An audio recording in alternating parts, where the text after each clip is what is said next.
आजपासून पावसाळी अधिवेशनाचा दुसरा आठवडा. विरोधक शेतकरी प्रश्नावरून होणार आक्रमक. मंत्री संजय शिरसाठांनाही घेरण्याच्या तयारीत. अंबादास दानवे मांडणार विट्स हॉटेल खरेदी प्रकरणाचा मुद्दा. जनसुरक्षा विधेयक याच अधिवेशनात मंजूर होण्याची शक्यता. विधेयकाचा आढावा घेण्यासाठी मुख्यमंत्री उपमुख्यमंत्र्यांची बैठक. जनसुरक्षा कायद्याला महाविकास आघाडीसह विविध सामाजिक संघटनांचा विरोध. भाजप आमदार परिणय फुकेंविरोधात त्यांच्या भाऊजाई प्रिया फुकेंचं आंदोलन. विधानभवनाबाहेर आंदोलनाच्या पावित्र्यात असताना पोलिसांनी घेतलं ताब्यात. मुख्यमंत्र्यांच्या वर्षा निवासस्थानी संध्याकाळी भाजपच्या मंत्र्यांची बैठक. अधिवेशनातील कामकाज, मंत्र्यांची कामगिरी आणि स्थानिक स्वराज्य संस्थांच्या निवडणुकांबाबत फडणवीस करणार मार्गदर्शन.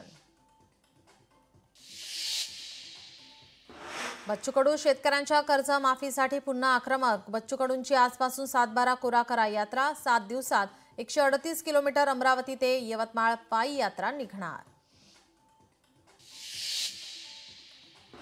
शालेय शिक्षण अभ्यास कृती समितीचं आज धरणे आंदोलन. नरेंद्र जाधवांच्या अध्यक्षतेखाली असलेली समिती नष्ट करण्याची मागणी. उद्धव ठाकरे देखील राहणार आंदोलनाला उपस्थित.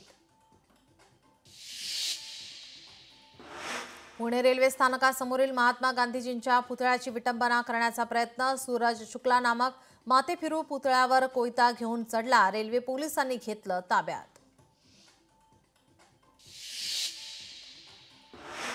संतोष देशमुख हत्या प्रकरणी आज 9वी सुनावणी. बीड जिल्हा सत्र न्यायालयात होणार सुनावणी. सरकारी वकील उज्ज्वल निकम राहणार हजर. रायगडच्या कोर्लईत आढळली संशयास्पद बोट. पाकिस्तानी बोट असल्याचा संशय. पोलिसांकडून रात्रीच कोम्बिंग ऑपरेशन. अनेक ठिकाणी नाकाबंदी. राज्यात पुढील 2 दिवस मुसळधार पावसाचा अंदाज. पुणे घाटमाथ्यावर रेड अलर्ट जारी. मुंबईसह कोकणात जोरदार पावसाची शक्यता. हिमाचल प्रदेशात ढगफुटी. अनेक गावांचा संपर्क तुटला. हिमाचल प्रदेशात पावसामुळे 75 जणांचा मृत्यू.